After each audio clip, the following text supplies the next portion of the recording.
These big boy cheesesteak sloppy joe bowls have over 1,000 calories and 59 grams of protein per serving to help you turn into the strongest, most jacked person to ever live. All you guys asking for more big boy recipes in the comments every week can finally be satiated. Do you see what I do for you? These cheesesteak sloppy joes are made up of beef, peppers and onions, rice, potatoes, and provolone cheese to get us to our calorie target. I have been devouring this meal over the week, and it has quickly become one of my new favorites. The best part about it is that you can have it finished in under an hour. Here's how you make it. To start off, we'll cook some rice. This is going to act as a filler to add some more calories to our meal. We're going to need 3 cups or 450 grams of cooked rice in the end, so make enough to yield that amount. Anything left over is an excuse so you can make fried rice. Next, we'll attack the main carb source of this meal, the potatoes, and there's going to be a lot of them. The recipe calls for 1.5 kilos or roughly 3 1/3 pounds of russet potatoes. For me, that was 9 small to medium sized ones. Now you can cut these into any way you like. I did a large dice, but if you're feeling froggy, you could wedge them, waffle them, matchstick them, whatever your heart desires. The dice is the easiest to handle when it comes to flipping them around. You can just shake the pan and call it good. Once they're all cut up, place a large bowl over a scale and add in 2 tablespoons or 30 grams of oil. Then I added in 1 teaspoon or 6 grams of salt, 2 teaspoons or 6 grams of black pepper, and 2 teaspoons or 6 grams of garlic powder. Season these however you want. If there's a certain flavor profile you want to hit, just add those seasonings and shake and stir the potatoes around until everything is well coated. Then when all the potatoes are nicely drenched, get out a sheet pan or two and spray it with some oil. We're working with lots of potatoes here, and spacing is important for achieving optimal browning on the food.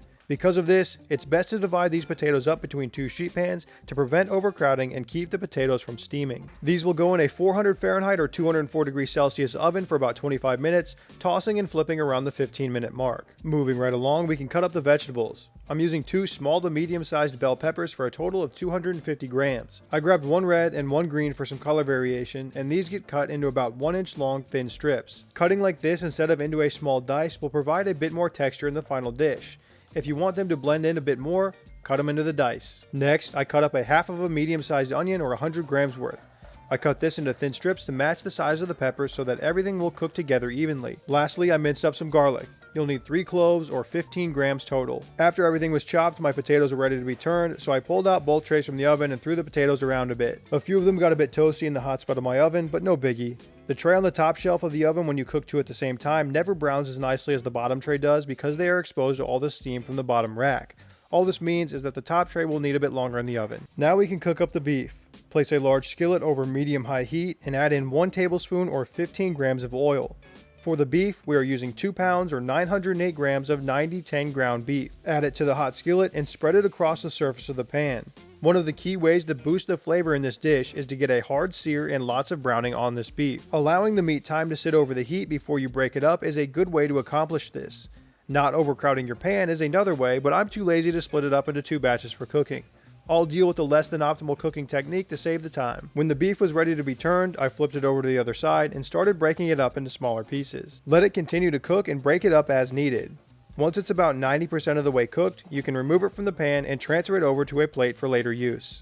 Now at this time my potatoes had finished, so I pulled them from the oven and let them sit on the stove to cool as I finished up the remaining ingredients. Place your skillet back over the heat and add another 1 tablespoon or 15 grams of oil for the peppers and onions. I tossed them in the same bowl that the potatoes were in to grab up any residual oil since it's all getting counted in the macro total anyway. Then I added them into the skillet. These got a little bit of salt and I let them sit over the heat to develop color. The longer you cook these, the softer they will get, so if you want them to maintain some texture, go a tad easy on the cook time. After 3 or 4 minutes, I added in the garlic and I cooked for an additional minute and then pulled the pan from the heat.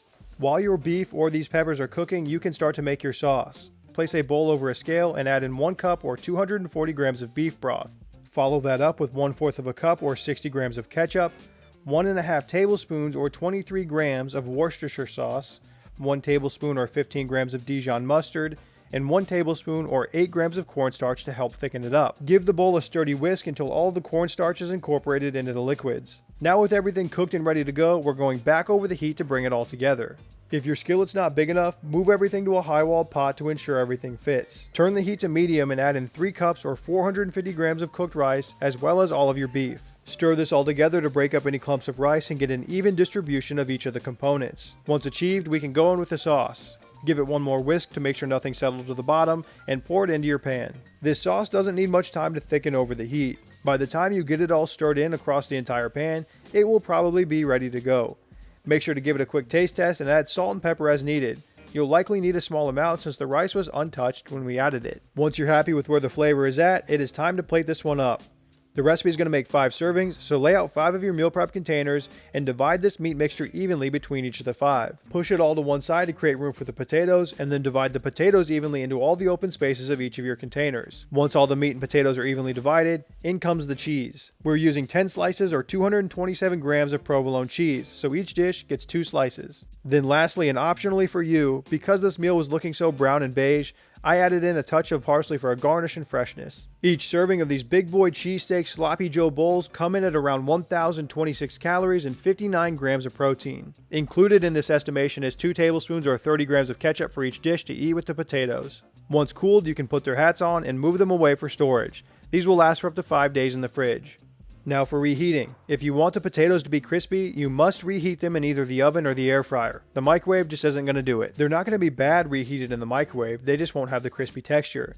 This time I added mine to the air fryer at 400 degrees Fahrenheit for about 5 minutes and then they were ready to go. While the air fryer was working its dark magic, the remaining components got reheated in the microwave for about 2 minutes or until they were hot. Also, I realized I used ground beef in this recipe and not steak, so calling it a cheese steak bowl isn't exactly accurate, but I can't call it a cheese beef. Everyone would be like, what in the Sam hell is a cheese beef? And I can't have that because if people don't click on this video, my boss will brutally assault me. So cheesesteak sloppy joe bowl, it will stay. Another thing I would like to address is that anytime I make one of these high calorie big boy recipes, there's always at least one person in the comments that will say, wow, X amount of protein for 1,000 calories is terrible.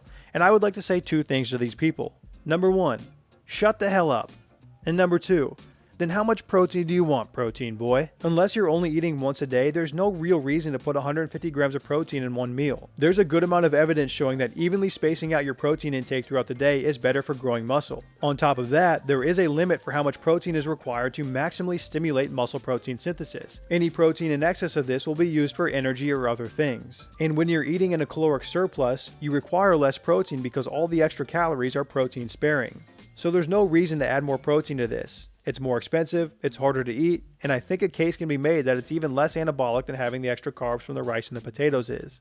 Anyway, a link to the recipe with all the instructions and ingredients listed is down below in the caption, and that's published on mealprepmanual.com. And if you are in search of more high-calorie recipes to help you with muscle growth, check out the 2 linked on screen now. Bye.